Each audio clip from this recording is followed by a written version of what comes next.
ఇక్కడ ఏంటంటే సర్వికల్లో multiple disc bulges అని చెప్పొచ్చండి.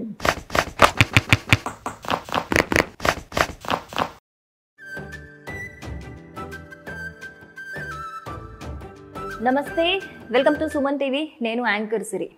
ఈ డిస్క్ రిలేటెడ్ ప్రాబ్లం ఉన్న వాళ్ళకు ఉన్నంత పెయిన్ నిజంగా ఎవ్వరికి ఉండదేమో. అంత ప్రాబ్లమేటిక్గా వాళ్ళు ఫేస్ చేస్తూ ఉంటారు. బట్ కొంతమంది అలాంటి ప్రాబ్లమ్స్ ఉన్నా కూడా నెగ్లెక్ట్ చేస్తూ ఉంటారు. దానివల్ల ప్రాబ్లం అనేది ఇంకా వరస్ట్ అయిపోతూ ఉంటుంది. సో ఈ డిస్క్ రిలేటెడ్ ప్రాబ్లమ్స్ ఉన్న వాళ్ళు అసలు ఏ థింగ్స్ అవాయిడ్ చేయాలి, ఎలాంటి జాగ్రత్తలు తీసుకోవాలి, ఇలాంటి విషయాలను మనము ఈరోజు డిస్కస్ చేద్దాము. సో మనతో పాటు ఉన్నారు Teja spinal clinic doctor Teja గారు మనతో పాటు ఉన్నారు. సో ఆయన్ని అడిగి మన డౌట్స్ అన్ని క్లారిఫై చేసుకుందాం. నమస్తే డాక్టర్ గారు. సో డాక్టర్ గారు, ఈ డిస్క్ రిలేటెడ్ ప్రాబ్లమ్స్ ఉన్న వాళ్ళు నేను చాలామందిని చూశాను, బాగా నెగ్లెక్ట్ చేస్తూ ఉంటారు. ఎప్పటిదాకా అంటే ఒక ప్రాబ్లం వరస్ట్ సిచ్యువేషన్ అయిపోయేదాకా వాళ్ళు నెగ్లెక్ట్ చేస్తూ ఉంటారు. ఇలాంటి ప్రాబ్లమ్స్ ఉన్న వాళ్ళు ఎలాంటి థింగ్స్ అవాయిడ్ చేయాలి, మెయిన్గా ఎలాంటి జాగ్రత్తలు తీసుకోవాలంటారు? మామూలుగా ఫస్ట్ అవాయిడ్ చేయాల్సింది ఏంటంటే, ఇప్పుడు మామూలుగా ఏంటంటే ట్రీట్మెంట్స్ తీసుకుంటారు. ట్రీట్మెంట్స్ తీసుకున్న తర్వాత కూడా మళ్ళీ రిపీట్ అయిందని చాలా మంది వస్తుంటారు అనమాట. సో ఇక్కడ ఏంటంటే టాప్ 5 థింగ్స్ నేను చెప్తాను ఏదైతే అవాయిడ్ చేయాలనేది.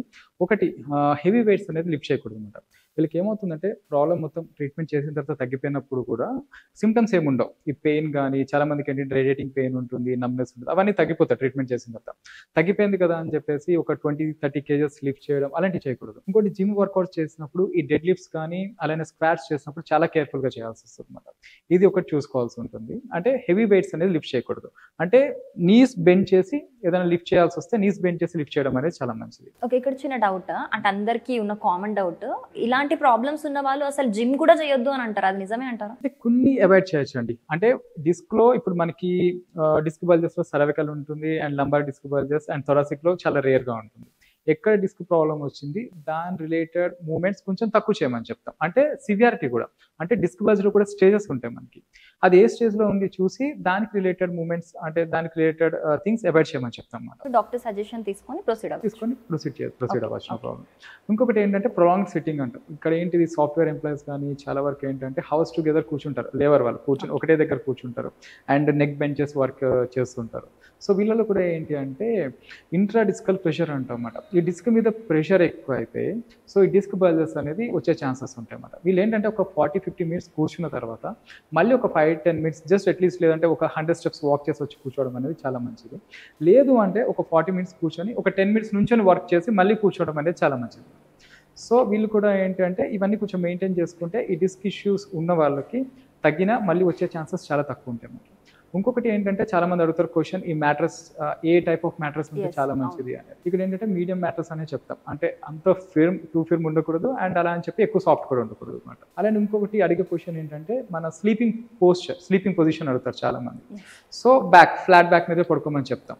అది చాలా వరకు మనకి బెటర్, 90% చెప్పాలంటే. సో లేదు అంటే ఇంకొంచెం బెటర్ అంటే సైడ్ పొజిషన్స్లో పడుకోవచ్చు, అంతేకాని స్టమక్ మీద మాత్రం పడుకోవద్దు. దానివల్ల ఏమవుతుందంటే ఈ డిస్క్ ప్రాబ్లమ్స్ ఇంకా పెరిగితే లేని వాళ్ళకి వచ్చే ఛాన్సెస్ చాలా వరకు. ఓకే, చాలా మందికి ఇందాక మ్యాట్రెస్ అన్నారు మీరు, ఈ బ్యాక్ పెయిన్ ఉంది అనగానే ఆర్థోపెడిక్ తెచ్చేసుకో అని జనరల్గా చాలా మంది చెప్పేస్తూ ఉంటారు. చాలా మంది ప్రిఫర్ చేస్తూ ఉన్నారు కూడా ఆర్థోపెడిక్ మ్యాట్రెస్. అది కరెక్టే అంటారా? అది రిలీఫ్ ఇస్తుందా ఎంతైనా బ్యాక్ పెయిన్?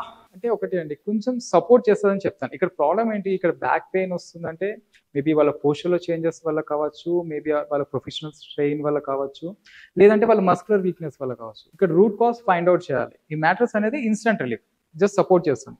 మనకి మజిల్ స్ట్రెంత్ మెయింటైన్ ఉంటే, మజిల్ స్ట్రెంత్ బాగుంటే మనం ఎలా పడుకున్నా మనం ఏం చేసినా ఇబ్బంది అనేది ఉండదు. మ్యాట్రెస్ చేంజ్ చేసినా చేంజ్ చేయకపోయినా. ఇక్కడ ఇన్ని ఇయర్స్ నుంచి దాని ప్రాబ్లం ఇప్పుడు ఎందుకు వస్తుంది, ఇక్కడ మజిల్ వీక్ అయింది వల్ల ప్రాబ్లం. అంటే మ్యాట్రస్ వల్ల రాదని కాదు, అది 10% ఉంటే 90% ఇక్కడ ఉంటుంది. సో అది కరెక్ట్ చేసుకొని మనకి ఇక్కడ ఏదైనా ప్రాబ్లం ఉంటే, ఏదైనా మస్కులర్ వీక్నెస్ ఉంటే దాని రిలేటెడ్ స్ట్రెంథెనింగ్ ఎక్సర్సైజెస్ చేసుకోవడం కూడా చాలా మంచిది. ఓకే, సో మీ దగ్గర ఈ డిస్క్ రిలేటెడ్ పేషెంట్స్ ఎలాంటి కేసెస్ వస్తుంటాయి? ఇక్కడ చాలా వరకు కూడా క్రానిక్ కేసెస్ వస్తాయండి. మా దగ్గర వచ్చే కేసెస్ 3-4 ఇయర్స్ నుంచి సఫర్ అయ్యే పేషెంట్స్ వస్తుంటారు. చాలా వరకు ఒక 10-15 క్లినిక్స్ తిరిగి వస్తుంటారు అనమాట. చాలా వరకు అన్ని కూడా క్రానిక్ స్టేజెస్లోనే వస్తుంటాయి మనకి ఇక్కడ కేసెస్ అన్ని కూడా. ఇందులో ఇంకొకటి ఏంటంటే మనకి స్మోకింగ్ అండ్ ఆల్కహాల్ ఒకటి అవాయిడ్ చేయమని చెప్తాం. చాలా మంది అడుగుతారు, అండ్ స్మోక్ చేసి ఆల్కహాల్ తీసుకుంటే స్పైన్ ఎందుకు ప్రాబ్లం అవుతుంది. దీనివల్ల ఏమవుతుందంటే మనకి స్పైన్కి బ్లడ్ సర్క్యులేషన్ అనేది తగ్గిపోయినప్పుడు ఈ డిస్క్ కూడా న్యూట్రిషన్ తగ్గుతుంది అనమాట.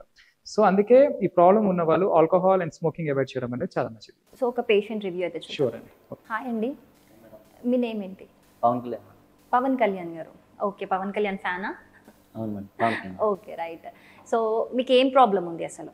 2 ఇయర్స్ నుంచి మెన్నొప్పులు బాగా తలనొప్పి ఎక్కువ ఉంది మేడం. దాంతోపాటు చేయి తిమ్మిరి కూడా బాగా. నేనైతే చాలా చోట్ల తిరిగాను, ఎక్కడికి వెళ్ళినా అయితే తగ్గలేదు. బట్ డాక్టర్ తేజ గారి వీడియోస్ నేను యూట్యూబ్లో చూడడం జరిగింది. యూట్యూబ్లో చూసి వచ్చారు? ఓకే. సో ఎలా ఉంది ఇప్పుడు, అంటే ఎన్ని మంత్స్ నుంచి ట్రీట్మెంట్ తీసుకుంటున్నారు? ఎలా 15 డేస్ నుంచి ట్రీట్మెంట్ తీసుకుంటున్నాను. 15 డేస్. ఓకే. బిఫోర్ ఎలా ఉంది?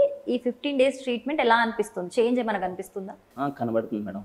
బిఫోర్ అయితే ఈ 2 ఇయర్స్ నుంచి నేను సరిగ్గా నిద్రపోయింది కూడా లేదు మేడం. పెయిన్కి నిద్రపోయింది కూడా లేదు. ఓకే. ప్రస్తుతం అయితే ప్రశాంతంగా నిద్రపోగలుగుతున్నాను సార్ దగ్గర ట్రీట్మెంట్ తీసుకున్న తర్వాత. నాకైతే 99% క్లియర్ అయిపోయింది. 15 డేస్లోనే మీకు 99% తగ్గింది పెయిన్. సో ఎలాంటి ట్రీట్మెంట్ తీసుకుంటున్నారు మీరు? కైరోప్రాక్టిక్ ఆక్యుపెన్చర్ ట్రీట్మెంట్ తీసుకున్నాను. ఓకే. సో కంటిన్యూ చేస్తున్నారా మీరు ఈ ట్రీట్మెంట్? కంటిన్యూ చేస్తాను. సో డాక్టర్ గారు, ఆయనకి 15 డేస్లోనే చాలా మంచి రిజల్ట్ ఉంది, పెయిన్ 99% తగ్గిపోయిందని చెప్తున్నారు. వావ్ రిజల్ట్స్ నిజంగా. అంటే ఇంకా తనకి మన సిట్టింగ్స్ బ్యాలెన్స్ ఇంకొక సెషన్ ఉందండి. యాక్చువల్లీ ఇక్కడ ఏంటంటే పేషెంట్స్ ఇక్కడికి వచ్చిన తర్వాత మమ్మల్ని కన్సల్ట్ చేసిన తర్వాత ఇక్కడ ట్రీట్మెంట్ అవుతున్న పేషెంట్స్తో కూడా డైరెక్ట్ మాట్లాడచ్చు మేడం. ఇప్పుడు ఇన్స్టాలో చాలా మంది చూసొస్తారు కదా, ఇక్కడ ఏంటంటే చాలా మంది పేషెంట్స్కి ట్రీట్మెంట్ అవుతూ ఉంటుంది, చాలా ప్లేసెస్ నుంచి వస్తారు. సో వాళ్ళతో కూడా డైరెక్ట్ మాట్లాడిన తర్వాత థెరపీ అనేది తీసుకోవచ్చు. దానివల్ల ఏమవుతుందంటే వీళ్ళకి కాన్ఫిడెన్స్ అనేది పెరుగుతుంది. ఎందుకంటే ఇక్కడికి చాలా హాస్పిటల్స్ చూసి వస్తుంటారు కదా. సో ఇక్కడ ఏంటంటే ఈ డిస్క్ ప్రాబ్లమ్స్తో వస్తుంటారు, ఇంకా సర్జరీ అయిపోయిన తర్వాత మళ్ళీ రిపీట్ అయ్యి కూడా వస్తుంటారు అనమాట. అంటే ఇక్కడ సర్జరీ అయిపోయిన తర్వాత కూడా రిపీట్ అవుతుందంటే వాళ్ళ ప్రాబ్లమ్స్ సివియారిటీ ఎక్కువ ఉందని అర్థం. సో దానివల్ల కూడా ఏంటంటే కొన్ని కేసెస్ సర్జరీ అయిపోయిన తర్వాత కూడా కొంచెం ప్రాబ్లమ్స్ అనేది అలానే ఉంటాయి. దాని తర్వాత కూడా ఆ ప్రాబ్లమ్స్ తో కూడా ఇక్కడికి ట్రీట్మెంట్ తీసుకుంటుంటాం మేము. ఓకే డాక్టర్ గారు, thank you so much. So చూసారు కదా, మీకు కూడా స్పైన్ రిలేటెడ్ ప్రాబ్లమ్స్ ఏమైనా ఉన్నా కానీ హైదరాబాద్లోని బంజారా హిల్స్లో తేజాస్ స్పైన్ క్లినిక్ ఉంది. అలాగే బ్రాంచెస్ కూడా ఉన్నాయి. కర్నూలు, తణుకు, విజయవాడ, వైజాగ్, బెంగళూరులో కూడా బ్రాంచెస్ ఉన్నాయి. సో మీకు దగ్గర ఏది ఉంటే అక్కడికి వెళ్ళి మీరు కన్సల్ట్ అవ్వచ్చు.